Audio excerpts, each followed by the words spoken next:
आप software development के किसी भी फील्ड में क्यों ना हो, आपको लिनक्स आना चाहिए ही चाहिए, क्योंकि आज साइबर सिक्योरिटी से लेकर सॉफ्टवेयर बन जाने के बाद उसका होस्टिंग तक सारा काम प्राइमरी लिनक्स पे ही होता है। और लिनक्स को सीखने का मतलब मेनली लिनक्स का कमेंट्स को सीखना ही है। इस वीडियो में हम लिनक्स का कुछ बहुत ही बेसिक कमेंट्स को सीखेंगे जो आपको हमेशा ज़रूरत पड़ेगा जब भी आप लिनक्स का इस्तेमाल करोगे। तो चलिए वीडियो को शुरू करते हैं।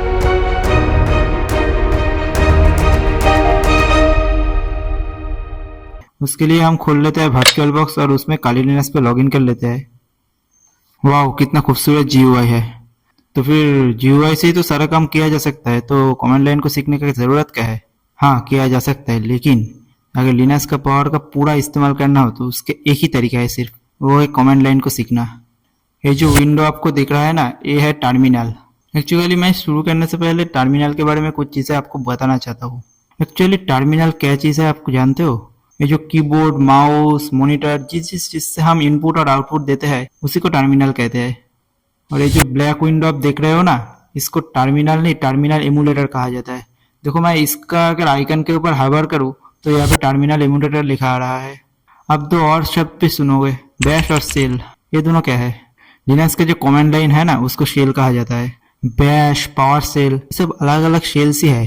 जैसे विंडोज में है पावर शेल, CMD, काली लिनक्स में भी पावर शेल है। देखना चाहोगे? मैं यहाँ पे पावर शेल सर्च करता हूँ, ये देखो आ रहा है पावर शेल। और हम अभी जिस शेल को यूज कर रहे हैं उसे कहते हैं बैश। तो अगली बार bash, shell, command line, terminal emulator, terminal, ये सब बोलने से पहले सोच लेना क्या बोल रहे हो। तो इसका फ्रंट को मैं थोड़ा सा इंक्रीज कर लेता हूँ। उसके लिए मैं टाइप करूंगा Ctrl+Shift++। तो अब मैं मेरा पहला कमेंट लिखूंगा और वो है ls। ls कमांड क्या करता है, जो हमारा डायरेक्टरी है उसके अंदर जो भी फाइल या फोल्डर है उसका एक लिस्ट दे देता है हमें। लिनक्स पे हम दोनों तरीके से लॉगिन कर सकते हैं, एक है रूट लॉगिन, एक है यूजर लॉगिन। जब भी हम यूजर लॉगिन करते हैं ना, तब हम होम डायरेक्टरी के बाद यूजर के जो नेम है उस डायरेक्टरी में आ जाता है। अगर आपको समझ नहीं आ रहा है मैं क्या कह रहा हूँ, मैं अभी समझा देता हूँ। ये देखिए, दूसरा कमेंट हम जो लिखेंगे वो है pwd, और लिखते ही देखिए क्या आ गया, /home/user1, क्योंकि मेरा यूजर नेम है user1। तो होम डायरेक्टरी के अंदर user1 एक डायरेक्टरी क्रिएट हो चुका है। और जब हम लॉगिन करेंगे, जब भी इसके बाद भी कभी भी हम लॉगिन करेंगे user1 के तरीके से, हम user1 डायरेक्टरी में ही आ जाएंगे। pw का मतलब है प्रेजेंट वर्किंग डायरेक्टरी। अगर आपको समझ में नहीं आ रहा है कि मैं क्या कह रहा हूँ तो आप थोड़ा सा इंतजार कीजिए, जैसे जैसे हम आगे जाएंगे आपको समझ में आ जाएगा सारी चीजें। ls कमेंट एक डायरेक्टरी के अंदर जो भी कंटेंट है वो तो दे देता है, लेकिन क्या होगा अगर हमें यही कंटेंट लिस्ट के फॉर्म में चाहिए तो हम ls के पीछे एक -l ऐड करेंगे। ये देखिए, ये आ गया लिस्ट के फॉर्म में। लेकिन ls -l लिखने से हमें टोटल 32 क्या दिखा रहा है? ये एक्चुअली हमारे फाइल के नंबर है, लेकिन एक्चुअली ये टोटल फाइल का नंबर भी नहीं है। अगर आपको टोटल फाइल का नंबर जानना है और सारे फाइल्स देखना है तो आपको ls -l के बाद एक -a टैग भी ऐड करना पड़ेगा। ये देखिए, देखा?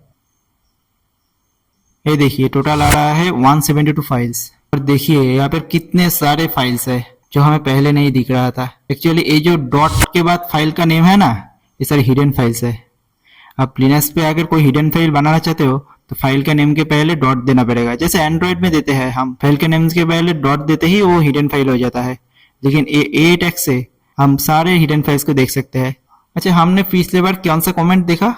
ls -l -a, इसको हम शॉर्ट करके भी लिख सकते हैं। ये देखिए, ls -al या फिर la, सारे एक ही क्या है। देखिए सेम आउटपुट आ गया। मैं दिखा देता हूँ, यहाँ पे भी 172 एंट्रीज है। अब स्क्रीन बहुत ही गंदा हो गया है, इसको क्लियर करना पड़ेगा ना। क्लियर करने के लिए हम सीधा यहाँ पे लिखेंगे क्लियर। देखा स्क्रीन कितना क्लियर हो गया।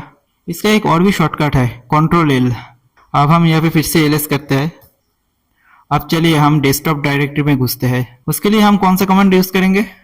हम यूज करेंगे cd कमांड, और उसके बाद हम डायरेक्टरी का नेम देंगे। लेकिन मैं उससे पहले एक चीज आपको दिखाना चाहता हूँ। जैसे मैं d दूंगा, ये डेस्कटॉप दिखा रहा है क्योंकि मैं पहले डेस्कटॉप पे घुस चुका हूँ। लेकिन अगर मैं यहाँ पे टैब प्रेस करूंगा तो देखना क्या होगा, क्योंकि पहले मैंने d दिया था तो टैब प्रेस करते ही d से शुरू होने वाले सारे डायरेक्टरीज का नेम हमें दे दिया है। मैं डेस्कटॉप डायरेक्टरी में घुसना चाहता हूँ, मैं d के बाद e दूंगा, और अगर मैं अप प्रेस करूं तो टर्मिनल जानता है कि मैं सिर्फ डेस्कटॉप में ही जाना चाहता हूं, क्योंकि डी से और कोई भी डायरेक्टरी शुरुआत नहीं होता है। तो अब मैं टैब प्रेस करता हूं, देखो डेस्कटॉप आ गया। अब मैं इंटर प्रेस करता हूँ, देखो हम डेस्कटॉप में आ गए। अब मैं यहाँ पर देखूंगा कि कौन सा फाइल है। अब डेस्कटॉप में देख ही सकते हो, ये फाइल 1 और फाइल नेम ये दोनों फाइल है। फिर भी मैं एलिस करके देख लेता हूँ एक बार। देखा, अब मैं यहाँ पर एक तीसरे फाइल बनाऊंगा। उसके लिए मैं कमेंट लिखूंगा टच, उसका नाम दे देता है सिर्फ फाइल। देखा, फाइल एक क्रिएट हो गया जिसका नाम है फाइल। लेकिन अब अगर मुझे उसके कंटेंट को देखना है तो क्या करूंगा, उसके लिए मैं नैनो इस्तेमाल कर सकता हूँ। नैनो लिनक्स का एक डिफॉल्ट टेक्स्ट एडिटर है। नैनो लिखने के बाद मैं फाइल नेम दूंगा, ये खाली है क्योंकि मैंने सिर्फ फाइल को क्रिएट किया हो, उसके अंदर कुछ नहीं लिखा हो।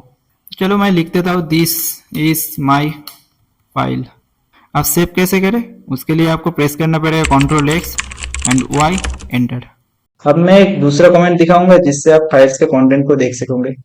और वो है cat, cat file name, enter. देखो जो मैंने अभी अभी फाइल में लिखा वो सब आ गया है यहाँ पर।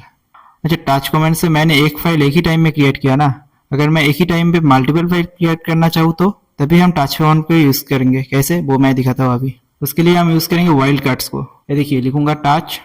मान लो मैं फाइल्स का नाम देना चाहता हूँ फाइल 2, फाइल 3 से लेकर फाइल एकदम 10 तक। तो फाइल 1 तो पहले से है ना, हम लिखेंगे file second bracket 2 dot dot 10 bracket close. File 2 से लेकर फाइल 10 तक सारे फाइल्स क्रिएट हो चुका है। अगर मैं यहाँ पे एलएस भी करूँ तो भी आप देख सकते हो। अच्छा, यहाँ पे फाइल्स तो सारे नेम के असेंडिंग ऑर्डर में दिखा रहा है ना। अगर मुझे टाइम के अकॉर्डिंग दिखना है तो मैं टाइप करूंगा ls -t। देखो, जो फाइल सबसे लास्ट में क्रिएट हुआ है वो सबसे आगे दिखा रहा है और जो पहले क्रिएट हुआ था वो सबसे बाद में दिखा रहा है। लेकिन अगर मुझे इसको उल्टा करना हो तो मैं एक -r टैग जोड़ कर दूंगा इसमें।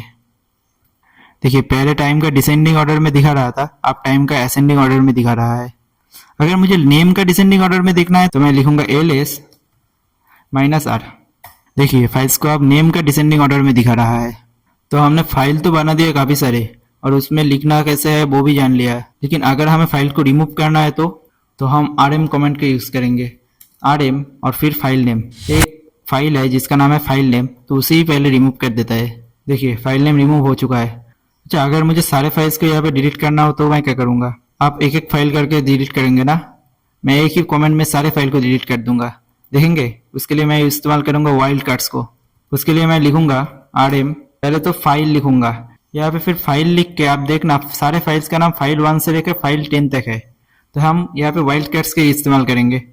फाइल 0 डॉट डॉट 10, तो सारे फाइल्स चला गया। ओह, यहाँ पे बोल रहा है कि फाइल 0 इसको नहीं मिल रहा था क्योंकि फाइल 0 पहले था नहीं, मैं गलती से फाइल 0 दे दिया था। फाइल 1 से लेकर 10 तक मुझे डिलीट करना था। और यहाँ पे मैंने इस फाइल को क्यों लिखा, इस फाइल को डिलीट करने के लिए।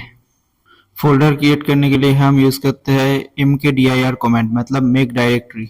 फिर डायरेक्टरी का नेम डायरेक्टरी 1, अनदर डायरेक्टरी। ठीक है, यहाँ पर सारे डायरेक्टरी क्रिएट हो गया। अब यहाँ पे मैं कुछ फाइल्स बना लेता हूँ। अगर मुझे अब फाइल 1 इनको dir डायरेक्टरी में कॉपी करना है तो मैं लिखूंगा cp, मतलब कॉपी।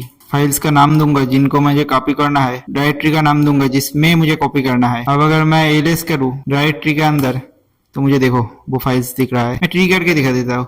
ये देखो, dir के अंदर भी फाइल 1 है और बाहर भी है, मतलब बाहर से मैंने अभी कॉपी कर दिया dir के अंदर। अगर मुझे कॉपी की जगह सिर्फ मूव करना हो, अच्छा, जिसको विंडोज में कट पेस्ट कहता है उसी को लिनक्स में मूव कहा जाता है। अगर मुझे मूव करना है अनदर dir डायरेक्टरी में तो मैं लिखूंगा मूव फाइल, कहाँ पे मूव करना है। अब देखो, फिर से ट्री करता हूँ, देखो फाइल चला गया है अनदर dir के अंदर।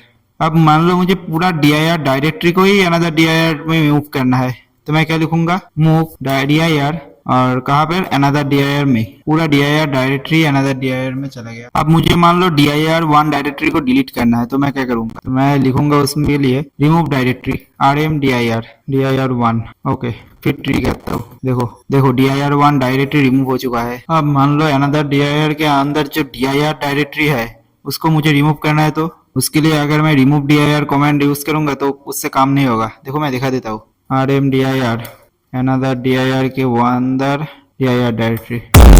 देखो, क्योंकि डायरेक्टरी एम्प्टी नहीं है तो वो rm dir इसे रिमूव नहीं कर पा रहा है। तो यहाँ पे हम यूज करेंगे rm कमांड को, rm अनदर dir के अंदर dir, लेकिन उस पर हमें -r ऐड करना पड़ेगा क्योंकि हम रिकर्सिवली करेंगे इसको। मतलब पहले तो अनदर dir के अंदर जो dir है उसके अंदर जो भी फाइल्स है उन्हें रिमूव करो, फिर dir को रिमूव करो।